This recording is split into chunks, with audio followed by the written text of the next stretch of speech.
हमारी संस्कृति, हमारे संस्कार सदा रहें हमारे साथ। सब्सक्राइब करें तिलक। हरिओम। सात्विक जीवन के इस सफर में मैं शिवाली आपकी सारथी। चिंता, भय, तनाव, इन भावनाओं से जुड़े अनुभवों पर यदि हम मनन करने लगे तो शायद हम गिनती ही भूल जाएं।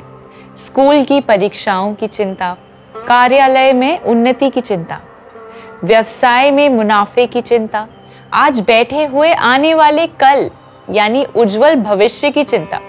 भय खाने में उस स्वाद अनुसार नमक की तरह महत्वपूर्ण भी है जो खाने के स्वाद को बढ़ाता है और संतुलित रखता है, यानी इस जीवन को अनुशासित, ध्यान केंद्रित एवं गतिशील रखता है। लेकिन समस्या तब शुरू होती है जब ये भय निरंतर हावी होकर हमारे दैनिक जीवन में दखल देने लगता है। तब ये एक चिंता विकार, अत्यधिक बेचैनी या किसी अनजान चीज के भय का रूप ले लेता है, जिसका इलाज करना जरूरी है। और यहीं पर योग उपयोगी साबित होता है। ये भय, चिंता, तनाव इत्यादि सब मन से उत्पन्न हुई विकृति ही है।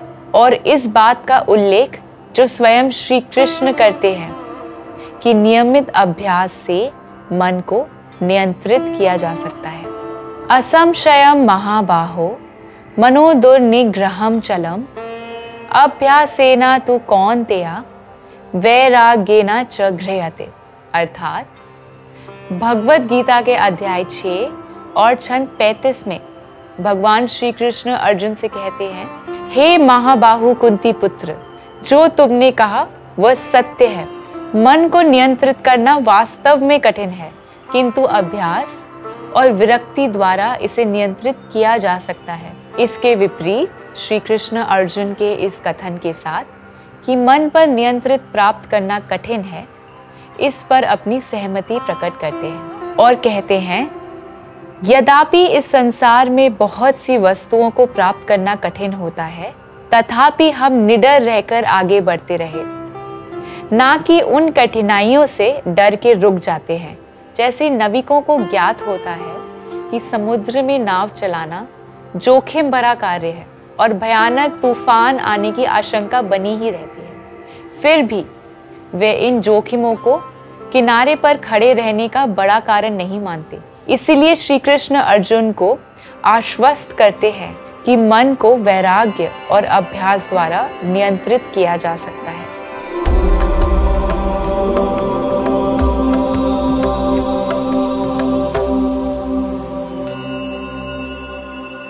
नियमित योग अभ्यास आपको शांत एवं निश्चिंत रहने में मदद करता है और साथ ही अविचलित हुए समस्याओं का सामना करने की शक्ति प्रदान करता है।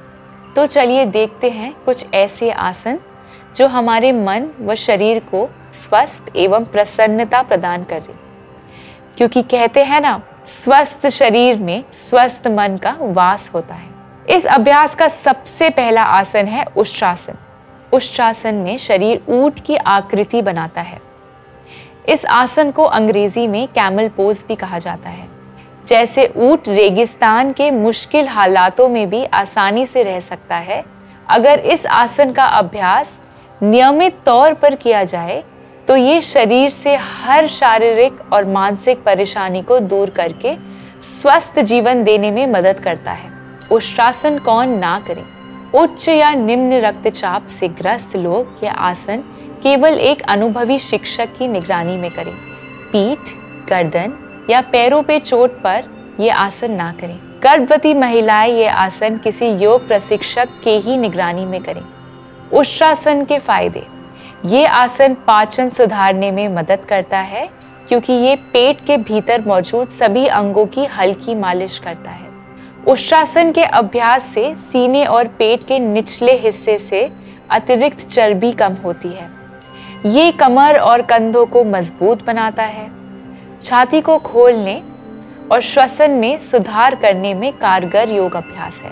पीठ के निचले हिस्से के दर्द से राहत दिलाता है, मासिक धर्म की परेशानियों से राहत देता है। उष्ट्रासन करने की विधि। मैट पर घुटने के सहारे बैठ जाएं और कूल्हे पर दोनों हाथों को रखें। घुटने कंधे के समानांतर हो तथा पैरों के तलवे आकाश की तरफ हो। अब सांस लेते हुए रीढ़ के निचले हिस्से यानी मेरुदंड को आगे की तरफ यानी हिपोन की तरफ जाने का दबाव डालें। इस दौरान पूरा दबाव नाभि पर महसूस होना चाहिए।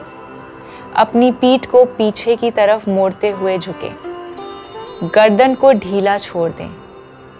शुरुआत में इस स्थिति में 10 से 20 सेकंड तक बने रहें, फिर अभ्यास के साथ अपना समय बढ़ा सकते हैं। मुद्रा से बाहर आने की विधि। सांस छोड़ते हुए अपने प्रारंभिक स्थिति में आ जाएं। हाथों को वापस अपनी कमर पर लाएं और सीधा हो जाएं।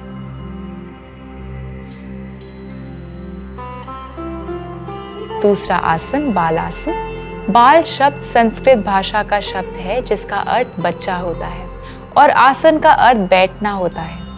इस तरह इन दोनों शब्दों का सामूहिक अर्थ हुआ बच्चे की तरह बैठने वाला आसन। बालासन को अंग्रेजी में चाइल्ड पोज कहा जाता है। बालासन असल में योग करने के दौरान योगियों द्वारा विश्राम करने की मुद्रा है।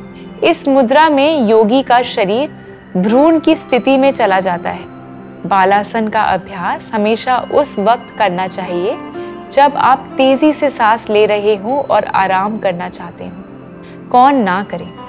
डायरिया या घुटनों में चोट से पीड़ित हैं तो बालासन का अभ्यास बिल्कुल ना करें। हाई ब्लड प्रेशर के मरीज बालासन को बिल्कुल भी ना करें। गर्भवती महिलाएं आसन का बिना किसी प्रशिक्षण के अभ्यास ना करें। बालासन के लाभ। बालासन करने से दिमाग शांत होता है तथा गुस्सा भी कम होता है। ये सीने, कमर और कंधों की टेंशन को दूर करने में मदद करता है। दिमाग का तनाव दूर करके शांति देता है। बालासन पेट के भीतर के अंगों को मसाज देता है जिससे हमारा पाचन तंत्र मजबूत होता है। बालासन से लोअर बैक और गर्दन के दर्द को दूर करने में मदद मिलती है। इस आसन से पूरे शरीर में रक्त संचार बढ़ता है। बालासन करने की विधि। अपनी चटाई पर घुटनों के बल बैठ जाएं। दोनों तखने और एड़ियों को आपस में छुआएं। धीरे धीरे अपने घुटनों को बाहर की तरफ जितना हो सके फैलाएं और गहरी सांस खींचते हुए आगे की तरफ झुकें। पेट को दोनों जांघों के बीच ले जाएं और सांस छोड़ दें। अब कूल्हे को सिकोड़ते हुए नाभि की तरफ खींचने की कोशिश करें। हाथों को सामने की तरफ लाएं और उन्हें अपने सामने रख लें। दोनों हाथ घुटनों की सीध में ही रहेंगे। शरीर का वजन अन्य किसी अंग पर देने की बजाय जांघ पर देकर शरीर को आराम की स्थिति में रखें। मुद्रा से बाहर आए कैसे? सांस भरते हुए धीरे से प्रारंभिक स्थिति में आ जाएं।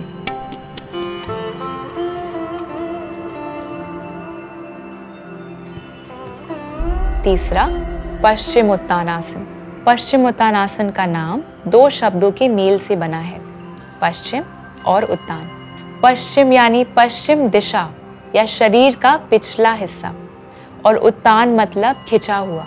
पश्चिमोत्तानासन का अभ्यास करते समय शरीर के पिछले हिस्से यानी रीढ़ की हड्डी में खिंचाव उत्पन्न होता है। इस कारण इस आसन को पश्चिमोत्तानासन कहा जाता है। यहाँ पश्चिम का अर्थ पश्चिम दिशा से नहीं बल्कि पीछे के भाग से है। कौन ना करे?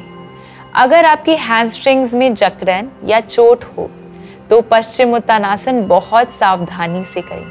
अगर आपकी पीठ के निचले हिस्से में दर्द या चोट हो तो पश्चिमोत्तानासन ना करें। अगर आपको दमा या दस्त की शिकायत हो तो पश्चिमोत्तानासन ना करें। पश्चिम उत्तानासन के लाभ। पश्चिम उत्तानासन रीढ़ की हड्डी में खिंचाव उत्पन्न करता है और उन्हें लचीला बनाने का काम करता है। पश्चिम उत्तानासन करने से पाचन क्रिया बेहतर होती है और खाना ना पचने के कारण अक्सर कब्ज एवं खट्टी डकार आने की समस्या दूर हो जाती है। इसके अलावा प्रतिदिन इस आसन का अभ्यास करने से किडनी, लिवर, महिलाओं का गर्भाशय एवं अंडाशय अधिक सक्रिय होता है। इस आसन का अभ्यास करने से व्यक्ति को सही तरीके से नींद आती है और अनिद्रा दूर होती है। उच्च रक्तचाप और डायबिटीज की समस्या को दूर करने में भी ये आसन फायदेमंद होता है। पश्चिमोत्तानासन करने की विधि। पैरों को सामने की ओर फैलाते हुए बैठ जाएं।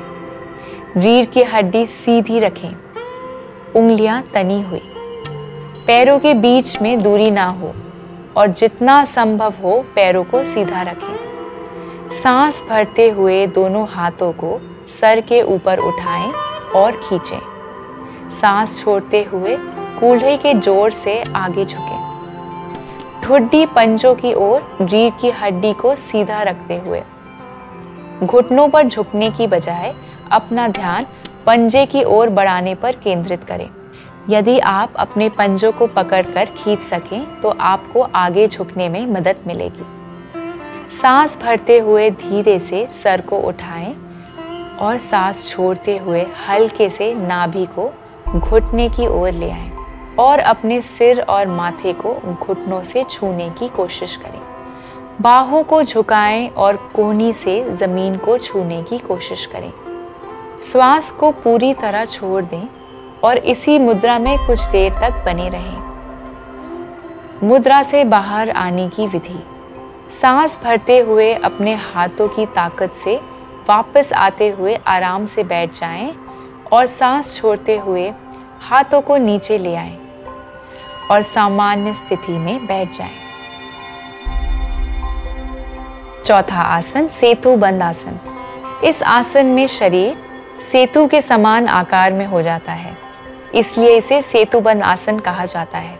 जैसे सेतु या पुल किसी दुर्गम स्थान या नदी के किनारों को आपस में जोड़ता है, ये आसन भी हमारे मन और शरीर के बीच तालमेल बैठाने में मदद करता है। कौन ना करे? यदि आपको कमर व गर्दन से संबंधित कुछ तकलीफ है तो ये आसन ना करें। सेतुबंद आसन के फायदे। पीठ की मांसपेशियों को मजबूत बनाता है, पाचन और उपापचय सुधारता है।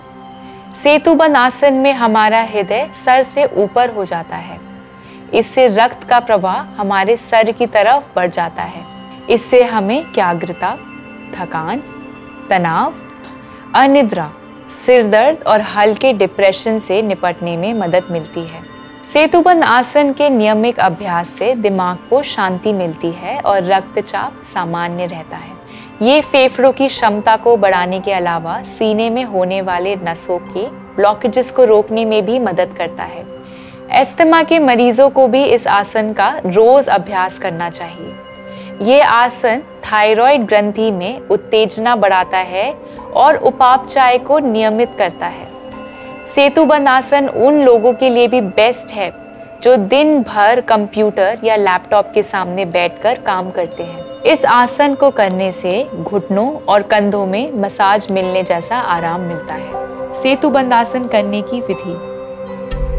अपनी चटाई में पीठ के बल लेट जाएं, सांसों की गति सामान्य रखें। घुटनों और पैरों को एक सीध में रखते हुए दोनों पैरों को एक दूसरे से 10 से 12 इंच की दूरी पर रखते हुए फैला लें और हाथों को शरीर के सीध में रख लें। हथेलियां जमीन पर रहें। सांस लेते हुए धीरे से अपनी पीठ के निचले, मध्य और फिर सबसे ऊपरी हिस्सों को जमीन से उठाएं। धीरे से अपने कंधों को अंदर की ओर लें। बिना ठुड्डी को हिलाएं, अपनी छाती को अपनी ठुड्डी के साथ लगाएं और अपने कंधों, हाथों और पैरों को अपने वजन का सहारा दें। शरीर के निचले हिस्से को इस दौरान स्थिर रखें। दोनों जांघा इस दौरान एक साथ रहेंगी। चाहे तो इस दौरान आप अपने हाथों को जमीन पर दबाते हुए शरीर के ऊपरी हिस्से को उठा सकते हैं। अपनी कमर को अपने हाथों द्वारा सहारा भी दे सकते हैं। कुछ समय के लिए इस स्थिति में बने रहें। मुद्रा से बाहर कैसे आएं? सांस छोड़ते हुए वापस जमीन पर आएं। पैरों को सीधा करें और विश्राम करें। शवासन। शव एक संस्कृत शब्द है जिसका अर्थ है मृत शरीर। इस आसन को ये नाम इसीलिए मिला है क्योंकि इसमें एक मृत शरीर के समान आकार लिया जाता है।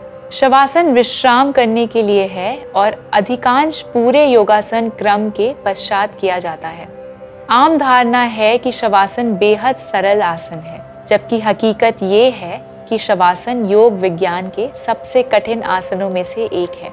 ये आसन देखने में बेहद सरल लगता है, लेकिन इसमें सिर्फ लेटना ही नहीं होता, बल्कि अपने मन की भावनाओं और शरीर की थकान दोनों पर एक साथ नियंत्रण पाना होता है। शवासन कौन ना करे? शवासन को करने का कोई भी अतिविरोध नहीं है। इस आसन को सभी कर सकते हैं। शवासन के लाभ। शवासन करने से व्यक्ति एक गहरी ध्यान की स्थिति में पहुंच जाता है, जो शरीर को तनाव से मुक्त करती है और कोशिकाओं को पूर्णतः ठीक करती है। शवासन ना सिर्फ शरीर को नयापन देता है, बल्कि ऊर्जा से भरपूर भी बनाता है। जब आपका शरीर शांत रहकर आराम कर रहा होता है, तो आपका रक्तचाप भी गिरता है। ये स्थिति दिल को आराम देने में मदद करती है। इसके नतीजे में एकाग्रता या बेचैनी को कंट्रोल किया जा सकता है। शवासन करने की विधि। योग मैट पर पीठ के बल लेट जाएं। ये सुनिश्चित करें कि आसन करने के दौरान कोई भी आपको उपद्रव ना करे। आप बिना किसी समस्या के आराम से लेटे हों और अपनी आंखें बंद कर लें। दोनों टांगों को ध्यान से अलग अलग कर लें। इस बात का ध्यान रखें कि आप पूरी तरीके से आराम में हों और आपके पैरों के दोनों अंगूठे बाजू की तरफ झुके हुए हों। आपके हाथ आपके शरीर के साथ ही हों, लेकिन थोड़ी दूर हों। हथेलियों को खुला लेकिन ऊपर की तरफ रखें। अब आप अपना ध्यान शरीर के हर अंग पर धीरे धीरे लेकर जाएं और अपने पूरे शरीर को विश्राम दें। धीमी और गहरी सांसें लें और हर सांस लेते हुए विश्राम करें।